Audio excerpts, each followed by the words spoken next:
Hi friends, ಎಲ್ರಿಗೂ ನಮಸ್ಕಾರ. ಈಗ ನೀವು ಏನು ನೋಡ್ತಾ ಇದ್ದೀರಿ ಈ ವಿಡಿಯೋ, ಇದು ಬಂದು ಬಾಸ್ಟಿಕ್ಕಲ್ಲಿ ವಾಟರ್ ಪ್ರೂಫಿಂಗ್ ಮಾಡ್ತಾ ಇರೋದು. ಮತ್ತು ನಿಮಗೊಂದು ವಿಚಾರ ಗೊತ್ತಿರಲಿ, ಈ ವಿಡಿಯೋದಲ್ಲಿ ಇಂಟ್ರೆಸ್ಟಾಗಿ ಏನಿದೆಯಪ್ಪ ಅಂದರೆ ಅಷ್ಟೊಂದು ಇಂಟ್ರೆಸ್ಟು.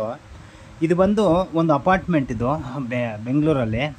ಇಲ್ಲಿ ನಾವು ಒಂದು 6-7 ವರ್ಷದ ಹಿಂದೆ, 6.5 ವರ್ಷ ಆಗೋಯ್ತು ಅಂದ್ಕೊಳ್ಳಿ, 7 ವರ್ಷ ಅಂದ್ಕೊಳ್ಳಿ, ಇನ್ನೊಂದು ತಿಂಗಳು ಹೋದರೆ 7 ವರ್ಷ.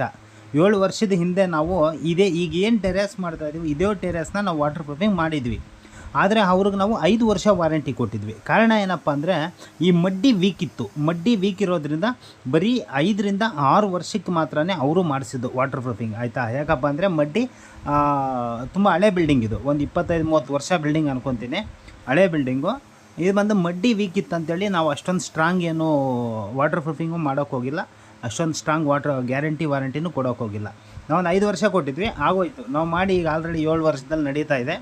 ಆಮೇಲೆ ಏನು ಮಾಡವ್ರೆ ಇವರು, ಮನೆ ಓನರು, ಲೀಕೇಜ್ ಮಡ್ಡಿ ತುಂಬ ಸೌಂಡ್ ಬರ್ತಾಯಿತ್ತು ಅಂತೇಳಿ ಯಾರನ್ನ ಕರೆಸ್ಬಿಟ್ಟು ಮಡ್ಡಿ ಎಲ್ಲ ಒಡಿಸ್ಬಿಟ್ಟು ಹೊಸ ಮಡ್ಡಿ ಹಾಕ್ಸಿ ವಾಟರ್ ಪ್ರೂಫಿಂಗ್ ಮಾಡಿದರು. ಆದರೂ ಕೂಡ ಇವ್ರಿಗೆ ಸಕ್ಸಸ್ ಆಗಿಲ್ಲ, ನೀರು ಲೀಕೇಜ್ ಆಗೋಕ್ಕೆ ಸ್ಟಾರ್ಟ್ ಆಗಿತ್ತು. ಅವಾಗ ಏನು ಮಾಡಿದ್ರು, ನಮ್ಮನ್ನು ಕರೆದು ತೋರಿಸಿದಾಗ ನಾವೆಲ್ಲ ಚೆಕ್ ಮಾಡಿದ್ವಿ. ನೀವು ನೋಡಿದರೆ ವೀಡಿಯೋಗಳು ಹಾಕಿದ್ದೀನಿ. ಅವ್ರು ಯಾರೋ ಕೋಟಿಂಗ್ ಮಾಡಿದರು, ಅದೆಲ್ಲ ಕಿತ್ತಾಕಿದ್ವಿ.